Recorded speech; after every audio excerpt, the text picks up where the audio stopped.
The public beat down. This is the entry-level punishment, and if you're getting this, you should honestly feel lucky. It means you still have value. You messed up, but not enough to disappear. Just enough to make an example out of. They don't do this in a basement. They do it in front of people, your crew, your neighborhood, sometimes a whole plaza full of strangers. That's the point. The audience isn't optional. It's the whole reason this exists. It starts with fists, then bats, then boots. They take turns like it's a shift rotation. Someone holds you up when your legs give out because you don't get to collapse until they say so. That's not cruelty for fun. That's structure. And it follows a weird kind of logic. The number of hits, the tools used, the body parts they aim for, it all depends on what you did. Steal a little? Fists to the ribs. Disrespect a boss? They go for the face. Because the face is public. Everyone sees your face. Everyone sees what happens when you step out of line. Even the bruises are communication. But here's what most people miss. The beating itself isn't the punishment. The punishment is walking through your neighborhood the next day with your jaw wired shut while everyone pretends not to notice. You don't get sympathy, you get silence. And that silence follows you everywhere. A broken rib heals in 6 weeks. A broken reputation in the cartel never does. The finger tax. If you stole from the cartel, this is what's coming for you. And the cruel part isn't the cutting. It's the math. They calculate what you took and they decide how many fingers that cost you. 1 finger per offense, sometimes more if you were stupid about it. You don't get a hospital. You get a table, a machete, or bolt cutters, and a guy who's done this enough times that he doesn't even flinch. They hold your hand flat. They pick the finger, and they don't count down. That would give you time to prepare, and preparation is a luxury you didn't earn. The tool depends on the region. In some places, it's a clean chop with a blade. In others, bolt cutters. The bolt cutters are worse. They don't cut clean. They crush and twist and tear. And no, there's no anesthesia. That's not in the budget. The real design here isn't pain. It's permanence. A scar fades. A bruise heals, but a missing finger? That's visible forever. At every handshake, every meal, every time you reach for something in public. You can't hide it. You can't explain it away. Everyone who sees your hand knows exactly what happened, and more importantly, they know why. They don't just take your finger, they take your ability to ever pretend it didn't happen. The branding. This one's not about punishment, it's about ownership. If you're branded, you belong to someone, and your body is the receipt. You didn't just cross a line, you became property. They heat metal until it glows. Sometimes it's a letter, sometimes a symbol, sometimes the cartel's name. They press it into your skin, usually your chest, your back, or your forehead. The forehead is the worst, and that's reserved for the people they want the whole world to see. You can't grow your hair long enough to cover that kind of shame. The smell is what people mention first. Burning flesh has a sweetness to it that makes everyone in the room gag, except the person holding the iron. He's used to it. That's the part that messes with your head. The guy doing it is bored. You're screaming, and he's thinking about lunch. And here's what makes branding different from every other punishment on this list. It doesn't end when the iron comes off your skin. A beating ends, a missing finger stops bleeding. But a brand grows with your scar tissue. It stretches, it changes shape. It reminds you every single time you look in the mirror that someone once decided you weren't a person. You were inventory. A tattoo is a choice. A brand is a sentence written on your body by someone else's hand. The forced confession video. This is the one that lives on the internet forever. If you're sitting in front of a camera with duct tape marks on your wrists and a script someone else wrote, you already know how this ends. But first, they need you to talk. They hand you lines. Sometimes it's written on cardboard held behind the camera. Sometimes they just tell you what to say and make you repeat it until your delivery sounds convincing enough. You confess to things you did. You confess to things you didn't do. It doesn't matter. The truth isn't the point. The performance is. You say the name of whoever sent you. You say who you work for. You apologize to the cartel you offended, and you do it looking straight into the lens because eye contact makes it real. That's not accidental. That's media training, cartel edition. The video gets uploaded, sometimes to social media, sometimes sent directly to rival groups, sometimes played on local news. Your face, your voice, your words, all permanent. Your family sees it. Your kids see it. The neighbors who thought you worked in construction see it. And here's the thing that breaks people more than any blade ever could. Even if you survive what comes after the video, the confession is already out there. You can't take it back. You can't explain it. You can't say it was forced without putting yourself right back in danger. The camera doesn't record what happened to you. It records what you became.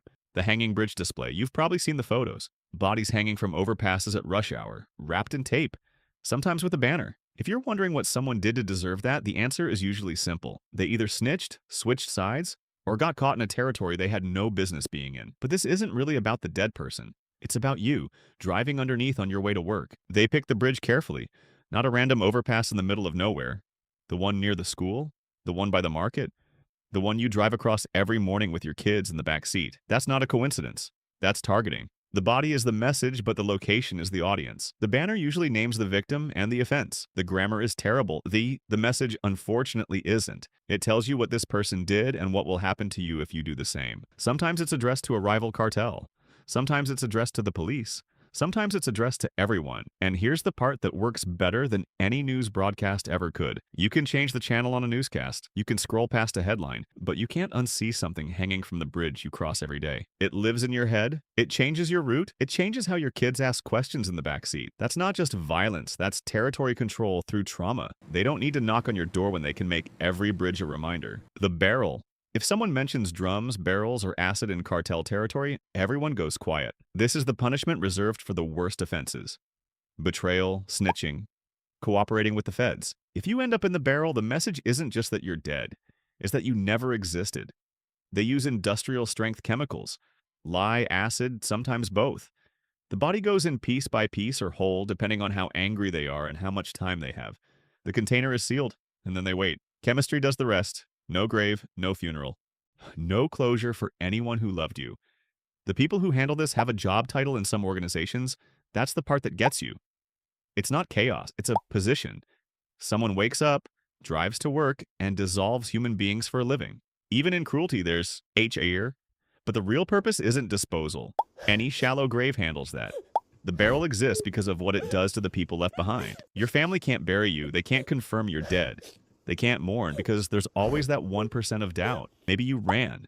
Maybe you're hiding. Maybe you're still out there. That hope is the cruelest part, and the cartel knows it. They designed it that way. Disappearing someone doesn't erase them. It turns them into a question that never gets answered. The necklacing. This one didn't start with cartels. It started in South Africa during apartheid, used against suspected collaborators. The cartels borrowed it because it's cheap, it's brutal, and it's impossible to look away from. If you're an informant and they catch you, this is the version of punishment that comes with fire. A tire goes around your neck and shoulders. They douse it in gasoline, and then someone lights a match. The rubber melts into your skin. The fire feeds itself, and it's slow. That's the part people don't understand. This isn't an explosion. It's a process. The rubber acts as a fuel source that keeps the fire burning longer than it would on skin alone. It's basic chemistry turned into something inhuman. They do it in the open. Sometimes they make people watch. Not because they enjoy it, though some probably do, but because the image sticks. You see someone die this way once, and you never forget the smell, the sound, or the screaming. That memory becomes a leash. It keeps you in line more effectively than any threat ever could. And that's the calculation. One public necklacing prevents 100 future snitches. The cost-benefit math is horrifying, but it works. That's why it keeps happening. Not because cartels are creative, but because terror has an economy. And this particular method delivers maximum return on minimum investment. Fear doesn't need to be sophisticated. It just needs to be unforgettable. The tongue removal. You talked. That's what this means. If they take your tongue, you spoke to police, to journalists, to anyone outside the circle, and now they're making sure you never do it again. It's punishment and prevention in one cut. Efficient? How? In the worst way possible. They hold you down. They pull your tongue out with pliers or their bare hands, and then they cut. Sometimes with a knife, sometimes with scissors, sometimes with something cruder. The blood is immediate and heavy.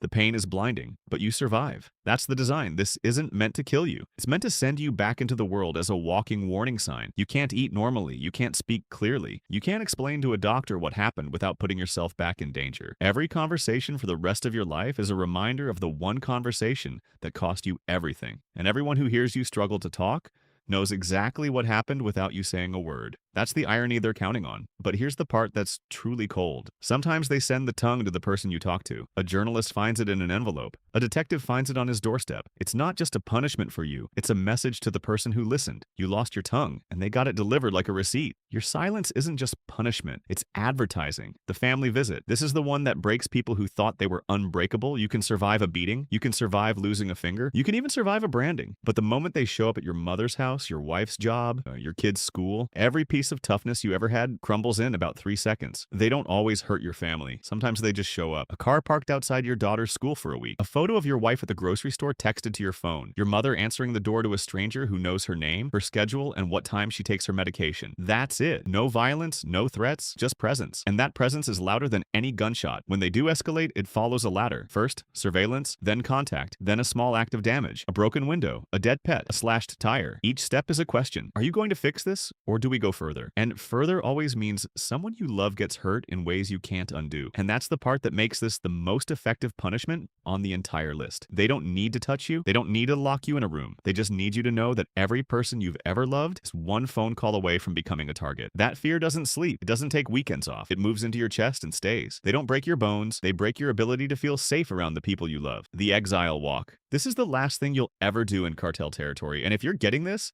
it means they've decided you're not worth killing, but you're not worth keeping either. You're somewhere in between, and that in between has a ritual. They strip you.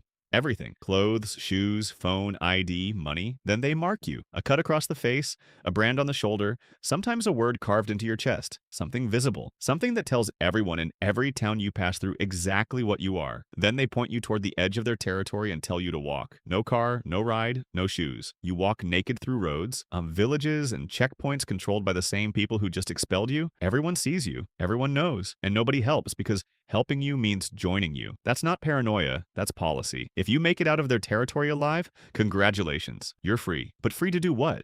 You have no ID, no money, no contacts. You can't go home. You can't go to the police. You can't explain the marks on your body to anyone who doesn't already know what they mean. And if you ever come back, even by accident, even passing through, the exile becomes permanent. In the only way cartels know how. The Exile Walk doesn't kill you. It makes you wish it had, and then it makes you live with that wish every single day. I hope you enjoyed this video. Drop your ideas for the next one in the comments.